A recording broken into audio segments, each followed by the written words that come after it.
Hi, in this video I'll share with you some of my tips around time management.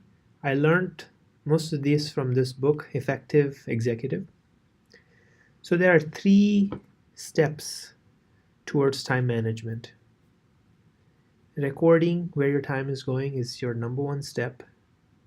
Managing where your time is going by analyzing where the time is going is second. And third is consolidating your time.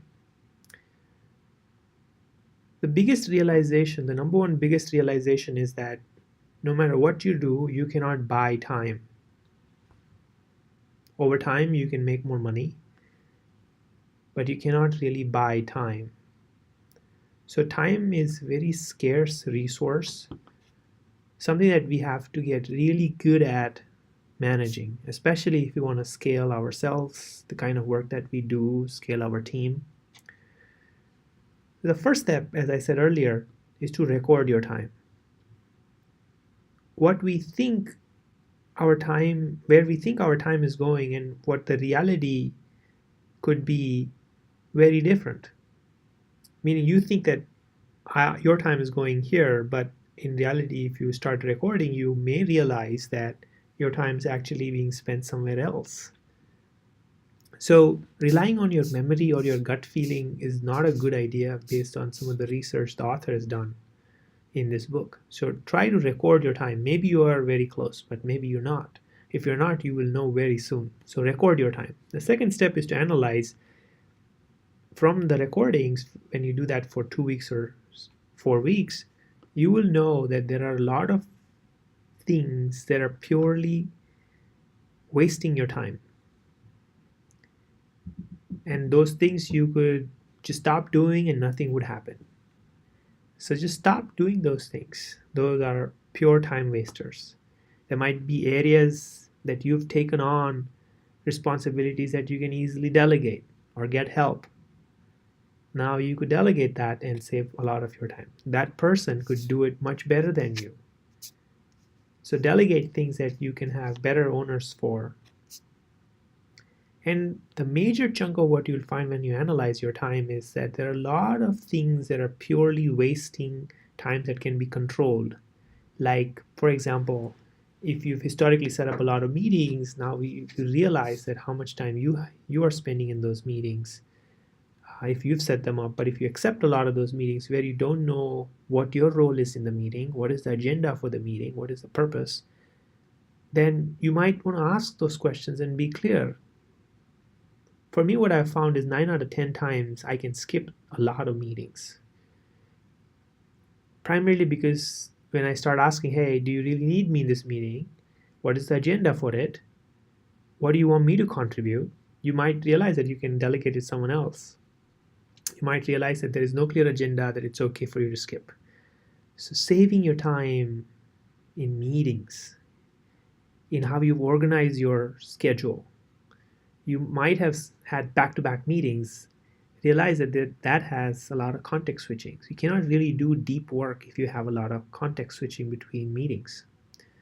So you might realize that, oh, for your one-on-ones, instead of having half an hour every 2 weeks, maybe 1 hour a month might be a better idea. You could do a much more deep dive conversation. You could have an agenda for it. So rethink your one-on-one time, meeting time. Rethink if certain projects are overstaffed.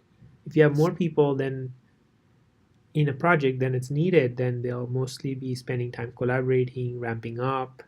So overstaffing could be a cause of time waste.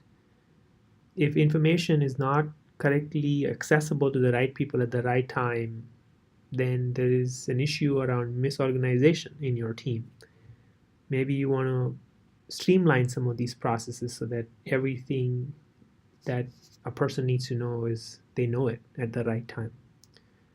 The biggest is if you are making leadership decisions, then you want to spend a lot of time making right choices for the leaders that you hire in your team or the leaders that you bring in from outside, because they will either take up a lot of your time or they may free up a lot of your time so that you can scale, so that they can scale. So making right leadership decisions is very important.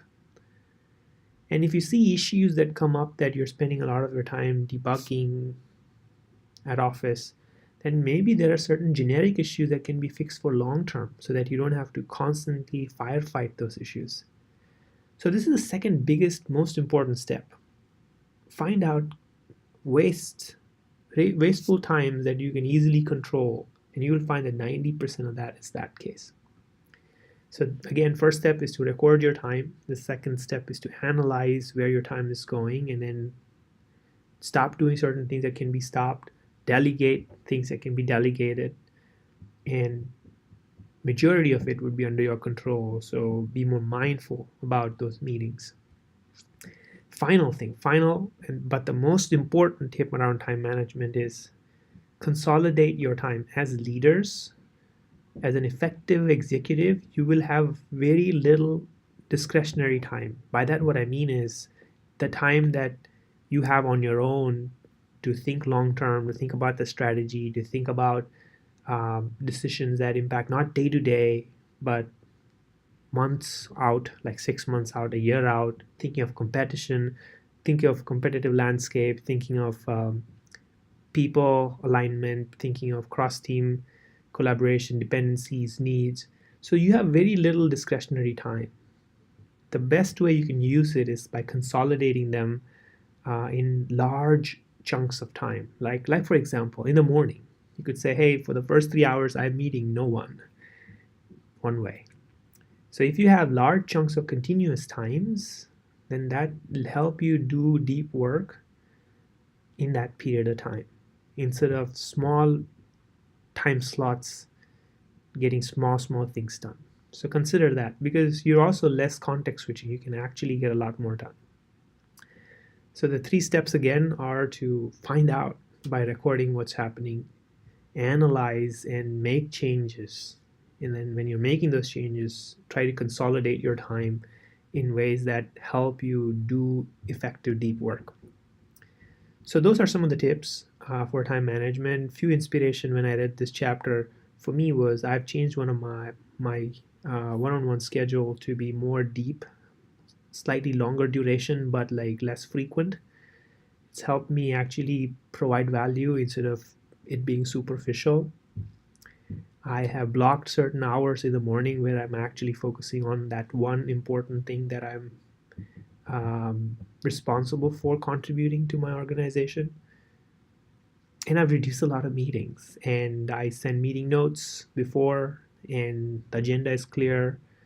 I started logging time, and I've started delegating much more. Thank you. So those are some of the tips.